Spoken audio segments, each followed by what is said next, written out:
ಹುನಗುಂದ ನಗರದ ತಾಲೂಕಾ ಆಡಳಿತ ಮತ್ತು ಹಾಲುಮತ ಸಮಾಜ ಬಾಂಧವರ ಸಹಯೋಗದಲ್ಲಿ ದಾಸಶ್ರೇಷ್ಠ ಭಕ್ತ ಕನಕದಾಸರ 537ನೇ ಜಯಂತಿ ತಹಸೀಲ್ದಾರ ಕಚೇರಿ ಸಭಾಭವನದಲ್ಲಿ ಸರಳವಾಗಿ ಆಚರಿಸಲಾಯಿತು.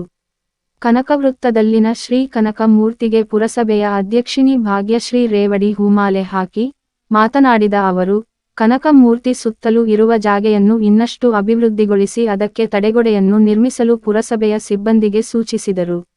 ಮುಖ್ಯಾಧಿಕಾರಿ ಗುರುರಾಜ ಚೌಕಿಮಠ, ಉಪಾಧ್ಯಕ್ಷೆ ರಾಜಮ್ಮ ಬದಾಮಿ, ಶಾಂತಮ್ಮ ಮೆಲಿನಮನಿ, ಮಹೇಶ ಬೆಳ್ಳಿಹಾಳ, ಮಹಾಂತೇಶ ಚಿತ್ತವಾಡಗಿ, ಸಮಾಜದ ಮುಖಂಡರು ಹಾಗೂ ಪುರಸಭೆ ಸಿಬ್ಬಂದಿ ಉಪಸ್ಥಿತರಿದ್ದರು. ನಂತರ ತಹಸೀಲ್ದಾರ ಕಚೇರಿಯಲ್ಲಿ ನಡೆದ ಜಯಂತಿ ಕಾರ್ಯಕ್ರಮದಲ್ಲಿ ಶ್ರೀ ಕನಕದಾಸರ ಭಾವಚಿತ್ರಕ್ಕೆ ಪುಷ್ಪ ಸಮರ್ಪಿಸಿದರು.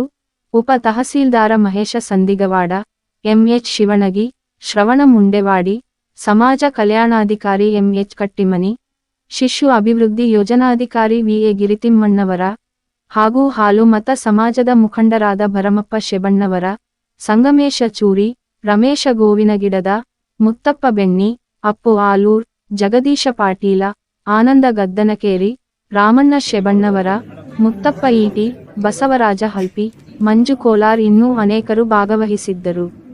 ಹೊನ್ನಧ್ವನಿ ಕನ್ನಡ ನ್ಯೂಜ ಹುನಗುಂದ.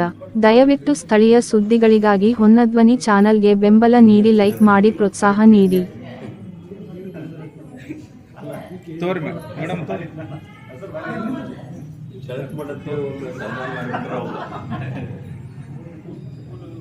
ತುಮಕೂರಾಗೆ ಎಲ್ಲೇ ಒಂದು ಫಂಕ್ಷನ್ ಇತ್ತು, ಈಗ ಬಿಡ್ರಪ್ಪ